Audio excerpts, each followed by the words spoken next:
매년 10월이면 전 세계의 눈이 딱 한 곳, 스웨덴으로 쏠리죠. 맞습니다. 바로 인류 최고의 영예, 노벨상 수상자가 발표되기 때문인데요.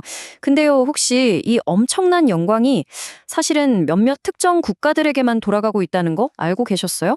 그래서 오늘 공식적으로는 없지만 우리끼리 한번 따져보는 거죠. 이른바 노벨상 국가대표팀, 그 순위를 데이터로 샅샅이 파헤쳐보겠습니다. 자, 이 모든 이야기의 시작점은 바로 이 한 문장이에요. 알프레드 노벨의 유언장에 적힌 내용인데요. 이게 정말 놀랍습니다. 국적은 절대 고려해서는 안 된다. 이렇게 딱 못을 박아놨어요. 그러니까 애초부터 국경 같은 건 없는 오직 인류 전체를 위한 상을 만들고 싶었던 거죠.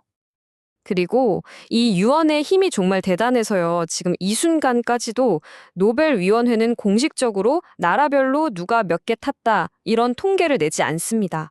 그러니까 우리가 매년 뉴스에서 보는 그 국가 순위표 있죠? 그거 사실 다 비공식 집계라는 거예요. 어떻게든 노벨의 그 위대한 정신을 지키려는 노력인 셈이죠. 근데 공식 기록이 없다고 하니까 더 궁금해지지 않으세요? 이 비공식적인 레이스에서 대체 누가 제일 잘 나가고 있는 걸까요? 자, 지금부터 그 순위표 맨 꼭대기에는 과연 누가 있는지 한번 들여다보겠습니다. 자, 첫 번째 파트입니다. 지난 120년이 넘는 시간 동안 이 지성의 올림픽을 완전히 지배해온 말 그대로 초강대국들을 만나볼 시간입니다. 아마 여러분이 딱 떠오르는 바로 그 나라들일 거예요. 역시나 그렇죠? 상위 5개국은 모두 서구권 국가들이 꽉 잡고 있네요. 그런데 잠깐만요. 숫자를 한번 자세히 보세요. 1위 미국이 무려 424명입니다. 2위인 영국이랑 3위 독일을 합친 것보다도 훨씬 많아요. 이건 뭐 그냥 이긴의 수준이 아니라 그야말로 압도적인 지배력이라고 봐야겠죠. 424명. 이 숫자는 그냥 숫자가 아니에요. 지난 한 세기 넘게 전 세계 과학과 지성의 중심이 어디였는지를 보여주는 뭐랄까 가장 확실한 증거 같은 거죠. 2위 영국보다 거의 3배나 많다니 이건 정말 넘사벽 기록입니다. 특히 과학 분야로만 좁혀서 보면 미국의 파워는 더 확실해져요. 역대 노벨과학상 중에서 무려 43%, 거의 절반을 미국이 싹쓸이한 겁니다. 이게 무슨 말이냐면 미국 혼자 받은 상이 나머지 전 세계 국가들이 받은 상을 다 합친 거랑 거의 맞먹는다는 거예요. 진짜 경이로운 수치죠. 물론 그렇다고 유럽의 전통 강자들을 무시할 순 없죠. 영국과 독일, 여전히 기초 과학 분야에서 엄청난 저력을 보여주고 있고요. 근데 여기서 진짜 재밌는 포인트가 바로 프랑스예요. 과학상에선 살짝 밀리는 것 같아 보이지만 문학상, 이 분야에서만큼은 전 세계 그 누구도 따라올 수 없는 압도적인 1위입니다. 자, 그런데요. 21세기에 들어서면서 이 단단해 보였던 서구 중심의 판이 아주 조금씩 흔들리기 시작합니다. 전 세계 지성의 지도가 동쪽으로 바로 아시아를 향해 움직이기 시작한 거죠. 아시아의 놀라운 부상, 지금부터 시작됩니다. 그 아시아의 챔피언, 단연 일본입니다. 지금까지 총 33개의 노벨상을 받았는데요.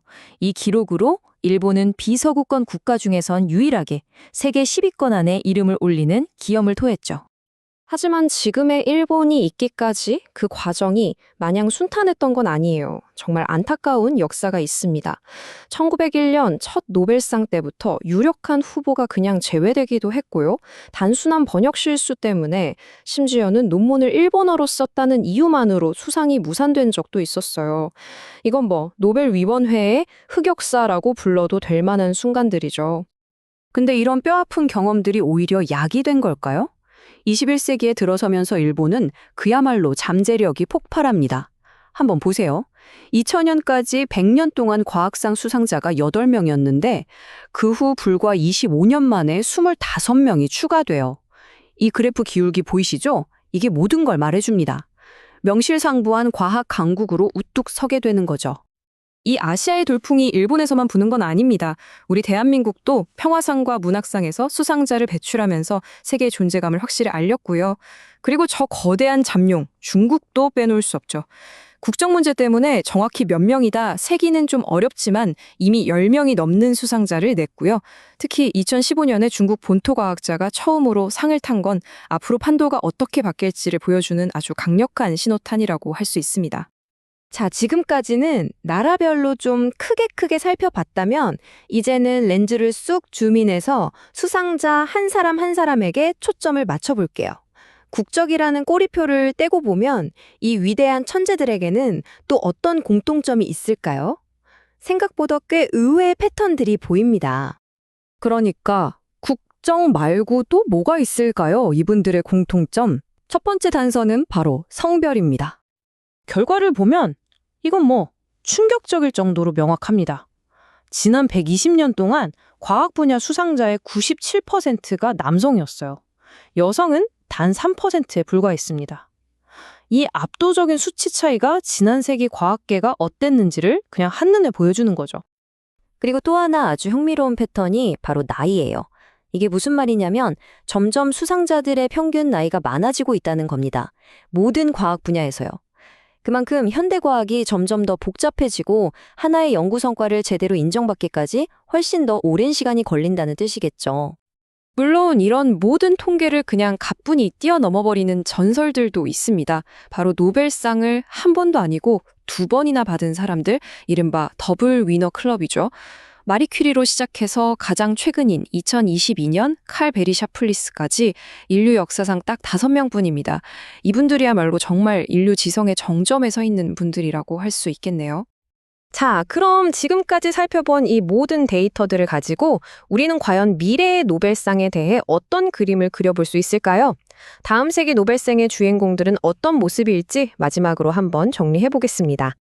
오늘 우리가 확인한 몇 가지 큰 흐름 한번 정리해 볼까요? 첫째, 미국을 중심으로 한 서구권의 아성은 여전히 굳건하다.